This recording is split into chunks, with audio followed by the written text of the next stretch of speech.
गौरव और हर्ष की बात है कि ऋषि आचार्य दयानंद सरस्वती जी की 200वीं जयंती पर हमारे बीच में गुजरात के महामहिम राज्यपाल आचार्य देवव्रत जी हमारे बीच में पधारे हैं। मैं इस अजमेर लोकसभा की जनता की तरफ से आपका बहुत बहुत आभार व्यक्त करता हूं, अभिनंदन करता हूं। आज के इस कार्यक्रम में हमारे विधानसभा के अध्यक्ष आदरणीय वासुदेव देवनानी जी, भाई साहब श्री सुरेंद्र जी, राजेंद्र जी, कोठारी जी, शास्त्री जी, प्रधान जी, मंचासीन सभी विद्वज्जन, इस दयानंद सरस्वती की ज्योति को प्रज्वलित करते हुए पूरे देश भर में काम कर रहे सभी आर्य समाज के देवियों और सज्जनों, सभी अधिकारीगण, सभी मेरे मीडिया के भाइयों, दयानंद सरस्वती जी ने हमारे देश को एक अंधकारमय पिछले कई वर्षों से इस कालखंड में, जो पहले हमारा देश एक संपन्न राष्ट्र था, खुशहाल राष्ट्र था, कहते थे ये देश सोने की चिड़िया थी, इस देश में दूध की नदियां बहती थी, ऐसे इस खुशहाल और संपन्न और इस शिक्षित राष्ट्र पर एक ग्रहण लग गया था। उस अंधकार को हटाने के लिए महर्षि ऋषि दयानंद जी ने इस हिंदुस्तान को जगाने का काम किया। इस देश का दुर्भाग्य था, एक समय वो था जब किसी पशु को छू ले इंसान अछूत नहीं होता है, इंसान को छू ले इंसान अछूत हो जाता है।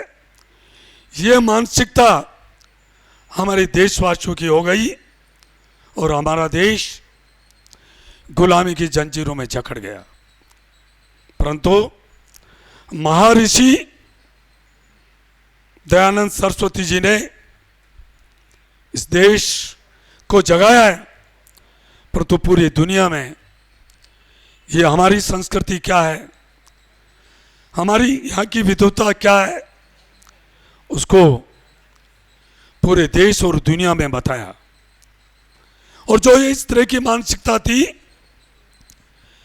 हमारा देश शिक्षा के क्षेत्र में पूरे दुनिया में नंबर 1 था।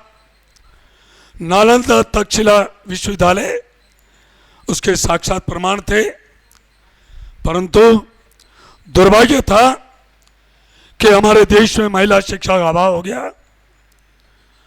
अंगूठा लगने लग गया, घूंघट निकलने लग गया और हमारा देश गुलामी की मानसिकता में चला गया।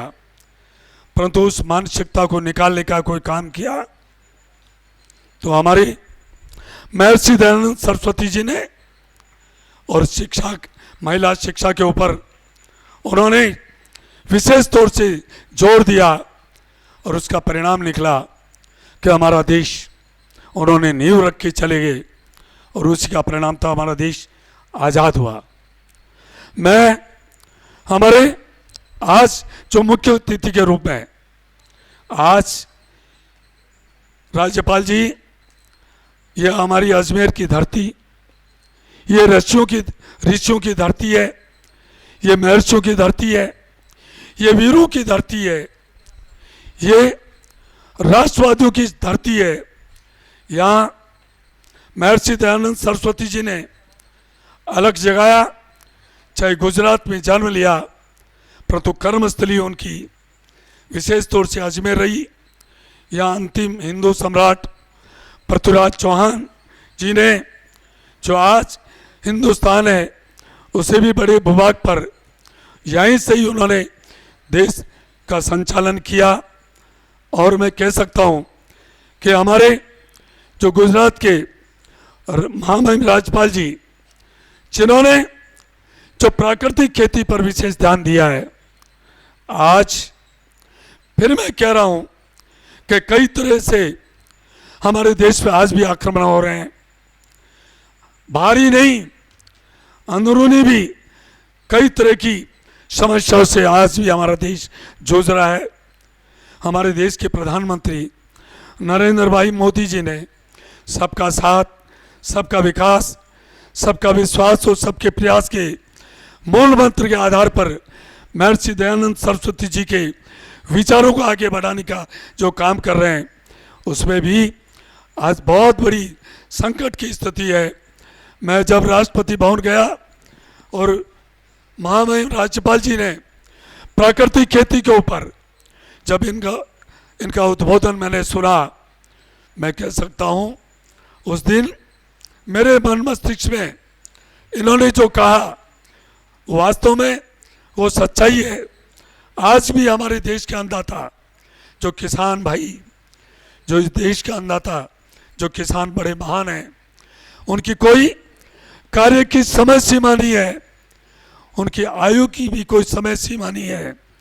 बूढ़े से लेकर बच्चे तक महिलाएं रात और दिन मेहनत करते हैं और इतने विशाल 148 करोड़ जनता का पेट भरते हैं। वो महान अन्नदाता है, परंतु उनके साथ भी उनकी मानसिकता को भी जो बाहरी शक्तियाँ, क्योंकि ये धरती माता है, ये भी अब अंधाधुंध रासायनिक खाद पेस्टिसाइड की वजह से ये धरती माता भी बीमार हो गई है, इसको भी नशीली कर दिया गया है। परंतु हमारे राज्यपाल जी ने प्राकृतिक खेती, जो प्रधानमंत्री मोदी जी का सपना है कि इस धरती माता को बचाना है, क्योंकि जब धरती माता स्वस्थ रहेगी तो हम सब स्वस्थ रहेंगे। सिर्फ इंसान ही नहीं, प्राणी मात्र भी, पशु पक्षी भी, तभी हम स्वस्थ रह पाएंगे जब हमारी धरती माता स्वस्थ रहेगी। क्योंकि ये ब्रह्मांड भी 5 तत्वों से बना है, ये पृथ्वी भी 5 तत्वों से बनी है, हम सब भी 5 तत्वों से बने हैं। इसलिए हमारे महामहिम राज्यपाल जी ने जो प्राकृतिक खेती के ऊपर इन्होंने जो विशेष ध्यान दिया है और जो हमारे अन्नदाताओं के मन मस्तिष्क में बैठा दिया गया है, जितने डीएपी यूरिया पेस्टिसाइड डालेंगे उतनी पैदावारी होगी। ये जो अन्नदाताओं के मन मस्तिष्क में बैठ गया है, उसको हमें हटाने की ज़रूरत है। हमें प्राकृतिक की खेती की ओर भी लौटना है और तभी हमारी ये धरती बचेगी, तभी हम बचेंगे। ऐसे राज्यपाल जी हमारे बीच में आए आज ऐसी पावन पर्व पे, इस ऋषि उद्यान पर, जो आज प्रोपगांडी सभा द्वारा जो ये आज भव्य और दिव्य कार्यक्रम आज करके यहाँ आयोजन रखा है, और मुझ जैसे एक साधारण व्यक्ति को भी आपने आज यहाँ बुलाया है, मान सम्मान किया है।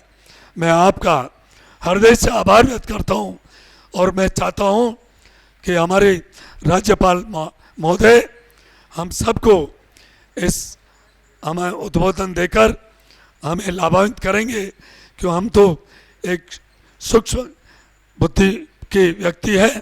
परंतु मैंने उस दिन राष्ट्रपति भवन में आपका उद्बोधन देखकर हम दंग रह गए। और मैं कह सकता हूँ कि ऐसे एक राज्यपाल ही नहीं है, आचार्य देवव्रत जी, इनके विचार इस राष्ट्र को, इस धरती माता को और हम सबको बचाने के लिए जो इनके विचार हैं, वास्तव में वो वंदनीय है। मैं पुनः आप सबका आभार व्यक्त करता हूँ। बहुत बहुत धन्यवाद। जय हिंद, जय भारत।